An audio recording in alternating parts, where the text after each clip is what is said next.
Hello everyone, welcome back to my pregnancy journey blog. और आज के इस वीडियो में मैं आपसे बात करने जा रही हूँ अपने सेकेंड ट्राइमेस्टर के एक्सपीरियंस के बारे में।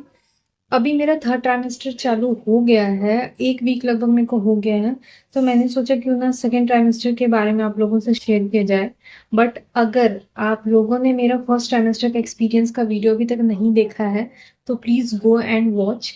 अगर आप उसको पहले देखोगे तो आप इस ब्लॉग को ज़्यादा रिलेट कर पाओगे, उससे मेरी जर्नी को ज़्यादा अच्छे से समझ पाओगे।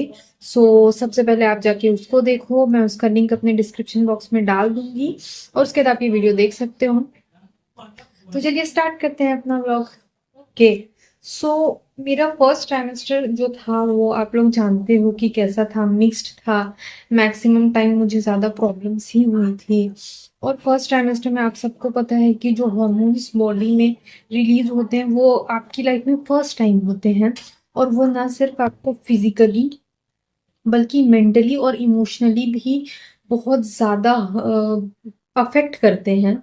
और इन सब चीज़ों की वजह से बहुत ज़्यादा मिक्स्ड फीलिंग आती है, आप बहुत ज़्यादा क्रैंकी हो जाते हो और हर चीज़ पे रिएक्ट करते हो या तो फिर आप बिल्कुल शांत हो जाते हो।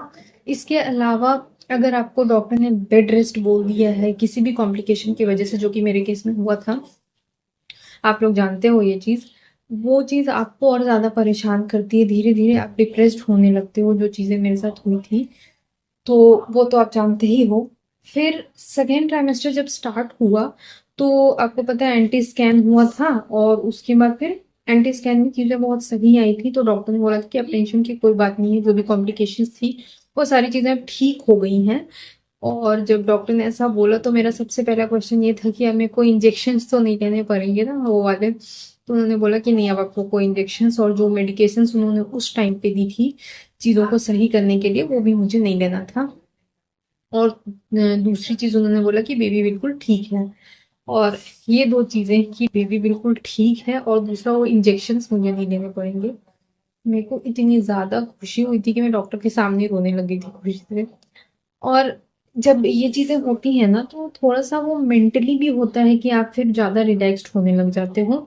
और सेकंड ट्राइमेस्टर जो होता है ना वो फर्स्ट ट्राइमेस्टर के कंपैरिज़न कम से कम मेरा तो बहुत ज़्यादा अच्छा था। मैं ये नहीं बोलूँगी कि ऐसे रातों-रात चीज़ें ठीक हो गई कि अब फर्स्ट ट्राइमेस्टर था, सेकंड ट्राइमेस्टर आज से स्टार्ट हुआ, चीज़ें बिल्कुल ठीक हो, ऐसा नहीं होता है। टाइम लगता है। जैसे कि मेरा 4th मंथ जो था वो वैसे ही जा रहा था। जो चीज़ें मुझे फर्स्ट सेमेस्टर में थी, वोमिटिंग होना और बहुत सारी चीज़ें थी, वो सारी चीज़ें वैसे ही चल रही थी।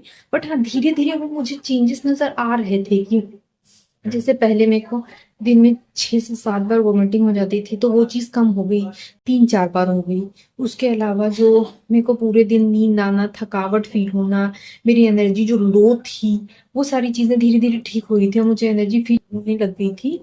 मैं आपको ऐसा बताऊँ कि ऐसी फ़ीलिंग आती है जब सेकंड ट्राइमेस्टर में आप जाते हो धीरे-धीरे, तो आपको ऐसा लगेगा ना कि आप किसी अंधेरे रूम में थे और आप धीरे-धीरे उस रूम से बाहर निकल रहे हो और बाहर बहुत ज़्यादा रोशनी है।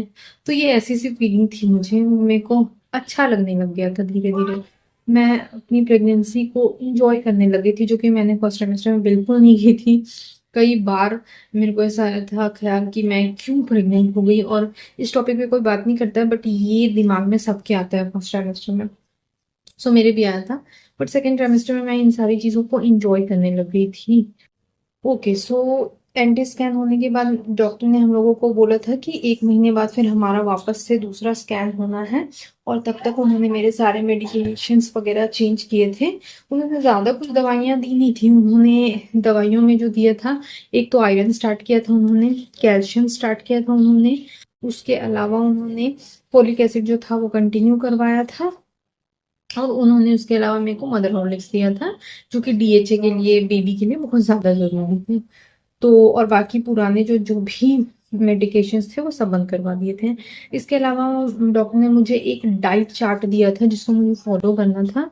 और उसमें कुछ खास ऐसा नहीं था कि बहुत अलग सा था, नॉर्मल खाना था। कुछ चीज़ों को मुझे इग्नोर करना था, फॉर एग्जांपल खाने के ऊपर से सॉल्ट नहीं लेना था मुझे, शुगर कम खाना था मुझे, क्योंकि सेकेंड ट्राइमेस्टर से जेस्टेशनल डायबिटीज़ का डर हो जाता है।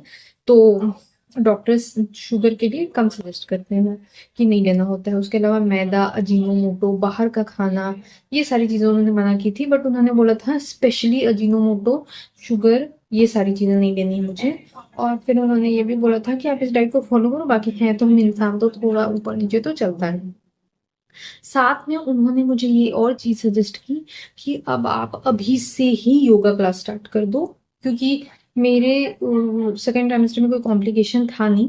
तो उन्होंने बोला था कि अब आप एक्टिव रहो, वॉक लो और साथ में योगा भी स्टार्ट कर दो। तो उन्होंने मुझे कुछ नंबर वगैरह सजेस्ट किए थे, जिसमें से एक नंबर से मैंने कांटेक्ट किया और अभी मैं थर्ड ट्राइमेस्टर तक में उन्हीं के साथ योगा कंटिन्यू कर रही हूँ, जिसका मुझे काफ़ी ज़्यादा फायदा हुआ है। मेरी flexibility comparing to other mothers जो कि ये चीज़ें नहीं कर रही थी किसी भी रीज़न से, आई एम नोबडी टू जज, तो उनके कंपैरिजन में मेरी फ्लेक्सिबिलिटी काफ़ी ज़्यादा अच्छी है। और थकावट आपको कम होती है, आप एनर्जेटिक फील करते हो अगर आप योगा करते हो। तो ये सारी चीज़ें जो कि आप मेरे मिनी व्लॉग में देख ही रहे हो, तो ये सारा फ़ायदा मेरे को हुआ है योगा से। और नॉर्मल डिलीवरी के चांसेस भी बढ़ जाते हैं जब आप योगा करते हो। जेस्टेशनल डायबिटीज़ के होने के चांसेस कम हो जाते हैं, विच इज़ गुड। तो ये भी योगा से फ़ायदा होता है, बीपी वगैरह की प्रॉब्लम नहीं होती है आपको। तो ये चीज़ें मुझे सेकेंड बिल्कुल से भी नहीं हुई थी। अब मुझे प्रॉब्लम कहाँ स्टार्ट हुई कि जो उन्होंने आयरन की टैबलेट दी थी, मुझे उससे प्रॉब्लम हो रही थी, काफ़ी ज़्यादा ही प्रॉब्लम हो रही थी। मेरे को बहुत ज़्यादा गैस हो रही थी उससे। और आयरन की टैबलेट के साथ जो लोग भी इस प्रेगनेंसी जर्नी में जिन्होंने इस चीज़ को जिया है, उनको बहुत अच्छे से पता है कि आयरन टैबलेट के साथ सबके साथ कुछ ना कुछ प्रॉब्लम होती है। किसी को कॉन्स्टिपेशन हो जाता है तो किसी को लूज मोशन स्टार्ट हो जाते हैं, किसी को गैस हो जाता है तो किसी को कोई प्रॉब्लम हो जाती है। तो सबके साथ अलग अलग चीज़ें होती हैं। मेरे को बाकी चीज़ें नहीं हुई, लेकिन गैस बहुत ज़्यादा हो गई थी, बहुत ही ज़्यादा। मतलब ऐसा कि मैं टैबलेट लेती थी, मेरे को इतनी गैस हो जाती थी, ना मैं कुछ खा पाती थी। मेरा जो बेबी बम था वो डायरेक्ट डबल हो जाता था फूल के। और उसके बाद फिर मैं बिल्कुल ऐसे घूमना, टहलना, खाना नहीं खा पाना, बहुत ज़्यादा एक्सट्रीम हो रहा था। तो फिर मैंने अपने सेकंड विजिट में डॉक्टर को बताया कि मेरे को ये चीज़ें अभी प्रॉब्लम हो रही हैं आयरन की टैबलेट की वजह से। तो मैंने उनसे पूछा था कि अगर मैं बीट रूट का जूस लूँ और भी आयरन के सोर्स हैं वो लूँ और टैबलेट बंद कर दूँ, तो उन्होंने बोला था कि नहीं, ऐसा नहीं हो सकता है, क्योंकि जो रिक्वायरमेंट हमारी बॉडी को इस टाइम पे होती है ना, वो ये नेचुरल सोर्स कंप्लीट नहीं कर पाते हैं। और अगर हम आयरन टैबलेट नहीं लेंगे तो आगे जाके हमको प्रॉब्लम हो सकती है, ब्लड की कमी होने की वजह से बहुत सारी चीज़ें दिक्कत कर सकती हैं। सो तो मैंने उनसे दूसरे ऑप्शन के लिए पूछा, तो उन्होंने बताया था कि आप आयरन ड्रिप ले सकते हो, ये भी एक अच्छा ऑप्शन होता है। आजकल लोग रोज टैबलेट खाने से बचने के लिए भी आयरन ड्रिप का एक ऑप्शन चूज करते हैं। तो मैंने बोला कि सही है, वो हर 1.5 महीने पे आपको ड्रिप चढ़नी थी। वो होता है, वो इंजेक्शन है, लेकिन डायरेक्टली इंजेक्ट कर नहीं सकते हैं, तो वो ड्रिप के थ्रू आपकी बॉडी में इंजेक्ट करते हैं। तो हम लोग यहाँ पे गए थे ड्रिप लेने के लिए। तो वो मैं मेंशन नहीं करूंगी नाम कहाँ पे गए थे हम लोग, बट मेरा एक्सपीरियंस बहुत ही ज़्यादा खराब था। क्योंकि जब हम लोग पहुंचे तो एक तो जो नर्स वगैरह थी, दे आर नॉट एक्सपीरियंस्ड, वो बिल्कुल एक्सपीरियंस नहीं थी। वो बार बार जो मेरे को इंजेक्ट कर रही थी, उनको नस नहीं मिल रही थी, तो उन्होंने 3-4 बार इंजेक्शन निकाल के वापस डाला। तो वो बहुत ज़्यादा हर्टफुल था। दूसरी चीज़ क्या हुई कि उन्होंने ड्रिप जब चढ़ाया तो ये चीज़ें उनको बतानी चाहिए थी कि ये आयरन ड्रिप जब चढ़ती है तो आपको उसके थोड़ी देर बाद तक रुकना होता है जहाँ पे भी आप ये ड्रिप ले रहे हो, क्योंकि उसके जो कोई भी साइड इफेक्ट अगर होने हैं, जनरली इसके साइड इफेक्ट होते नहीं है, बट कई बार हो जाते हैं। सिंपल से सिंपल ड्रग के भी साइड इफेक्ट कई बार हो सकते हैं। तो उनको बोलना था कि मेरे को थोड़ी देर रुकना चाहिए। तो उन्होंने ऐसा कुछ नहीं बोला। ड्रिप जब मेरे को चढ़ी तो उन्होंने बोला कि अभी आप घर जा सकते हो। तो मेरा घर करीब आधे घंटे की दूरी पे था वहां से।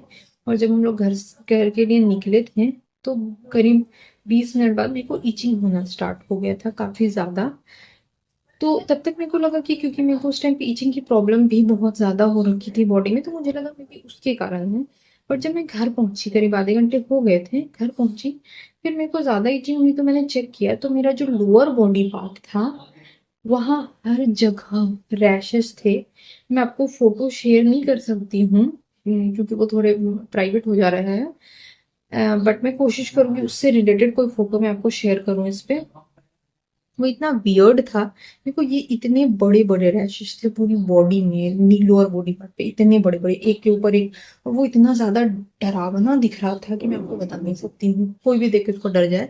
दूसरी चीज, मेरे को रैशेस के साथ फोबिया है, मेरे को इनका फोबिया है। मेरे को, आई डोंट नो आप में से कितनों को पता है फोबिया क्या होता है। अलग अलग चीजों को लेकर आपके मन में डर होता है कि अगर आपको ये चीज हो गया तो ये चीज मेरे साथ भी है। मेरे को इनका फोबिया है कि मेरे को जगह जगह ऐसे रैशेस हो गए हैं। तो कई बार मेरे साथ ऐसा होता है, प्रेगनेंसी से पहले से ही हो रहा है, कि बचपन से है शायद। मैं आंख बंद करती हूँ तो मेरे को ये चीजें दिखती हैं, तो इतनी ज्यादा मैं इससे परेशान हो जाती हूँ कि पैनिक हो जाती हूँ मैं एक्चुअली। तो मेरे को, मैं आंख भी नहीं बंद कर सकती हूँ उस टाइम पे, मेरे को इतना ज्यादा डर लगता है। और वो फोबिया मेरे को सामने उस दिन दिख रहा था, तो मैं बहुत ज्यादा पैनिक कर गई थी। मैं कांप रही थी उस दिन डर से। और उसके बाद फिर हमने वहां पे वापस फोन किया कि ये चीजें इनको दिख रही हैं, पर उनकी तरफ से ऐसा कोई रिस्पॉन्स नहीं था कि बस आप हॉस्पिटल आ जाओ, जिन डॉक्टर के साथ आपका चल रहा है इलाज आप उनके पास चले जाओ। उनको जैसे कुछ उतना कुछ खास मतलब था नहीं। फिर मैंने अपनी डॉक्टर को कांटेक्ट किया, टचवुड उन्होंने तुरंत मेरे को रिप्लाई दिया कि मेरे को फोटोज भेजो। फिर मैंने उनको फोटोज भेजो, उन्होंने बोला कि तुम हॉस्पिटल जल्दी आओ। बट उनसे बात हुई और 10-15 मिनट बाद चीज़ें सही होने लगी, वो जो जो भी रैशेस थे वो कम होने लग गए थे। और दूसरी चीज़ कि मेरे को मोशन सिकनेस का भी प्रॉब्लम है, तो मैं तुरंत तुरंत कहीं जा नहीं सकती हूँ, हॉस्पिटल मेरे घर से दूर है। तो इसलिए भी मैंने थोड़ा सोचा कि ठीक है, चीज़ें ठीक हो रही तो मैं एक बार वापस से उनसे बात करूँ। तो मैंने उनको बताया कि वो धीरे धीरे कम हो रहा है। तो उन्होंने बोला कि अगर तुमको लगता है कि चीज़ें सही हो रही है, कंट्रोल में है, तो मत आओ, दूसरे विजिट में आओ। और अभी भी अगर तुमको लग रहा है कि कोई प्रॉब्लम है तो तुम तुरंत आ जाओ हॉस्पिटल। तो हम लोग उस दिन तो हॉस्पिटल नहीं गए, क्योंकि 2 दिन बाद ही उनके साथ विजिट था मेरा हॉस्पिटल में, अपॉइंटमेंट था। फिर जब मैं उस दिन गई उनके पास तो मैंने उनको सारी चीज़ें बताई। तो उन्होंने एक तो मुझे बहुत ज़्यादा डांटा कि अगर ये चीज़ हुई थी तो तुमको तुरंत मेरे को कांटेक्ट करना था, तुमको हॉस्पिटल ही आना था, किसी से बात करने की ज़रूरत नहीं थी। और उन्होंने तुमको इंस्ट्रक्शन नहीं दिया। तो मैंने उनको बताया कि उन्होंने ऐसा कोई इंस्ट्रक्शन दिया ही नहीं था, हम लोगों ने पूछा भी था। तो उन्होंने फिर इस चीज़ के लिए बोला कि हम इसको आगे कंटिन्यू नहीं करते हैं, क्योंकि वैसे तो इसके साइड इफेक्ट होते नहीं हैं, बट कई बार हर चीज के साइड इफेक्ट हो जाते हैं। और सिंपल से सिंपल ड्रग से भी अगर साइड इफेक्ट है, हो रहा है, तो कई बार उससे डेथ भी हो सकती है। दूसरी चीज, तुमको इस चीज का फोबिया है, उसके वजह से ये चीज तुम और ज्यादा पैनिक करोगी और मे बी वो और ज्यादा चीजें खराब हो सकती हैं। तो हम इस साइड नहीं जाएंगे, अभी आप अपन टैबलेट पे ही रहेंगे। ठीक है, गैस हो रही, बट हम कोशिश करेंगे कि हम लें, हम विटामिन सी के सोर्स के साथ लें। मैं अभी भी ले रही हूँ, बट मुझे वो प्रॉब्लम है ही, बट उससे बेटर है। तो इसलिए मैं कोशिश कर रही हूँ कि मैं टैबलेट लूँ, लेकिन मैं भी ऑल्टरनेट डेज पे ले रही हूँ क्योंकि मेरे को बहुत प्रॉब्लम होती है उससे। इसके बाद होना था मेरा नेक्स्ट स्कैन। अभी उस स्कैन के बाद जो चीज़ें हुई वो मैं आपसे अपने नेक्स्ट वीडियो में शेयर करूंगी। काफ़ी फनी इंसिडेंट था, और अभी मैं उसको याद करती हूँ मैं काफ़ी एम्बेरस हो जाती हूँ। तो और जो टेस्ट वगैरह थे उसके बारे में भी मैं आपसे शेयर करूंगी। तो इतने तक की जर्नी आपको मेरी कैसी लगी, आपके साथ भी क्या ऐसा कुछ हुआ है, तो वो सारी चीज़ें मुझे कमेंट बॉक्स में शेयर करके ज़रूर बताएं। आपका मेरे लिए कोई क्वेश्चन है या आप मुझे कोई सजेशन देना चाहते हैं तो उसके लिए भी आप कमेंट बॉक्स में जा सकते हो। और मिलते हैं हम अपने नेक्स्ट व्लॉग में, तब तक के लिए do like share and comment to my YouTube channel. Thank you.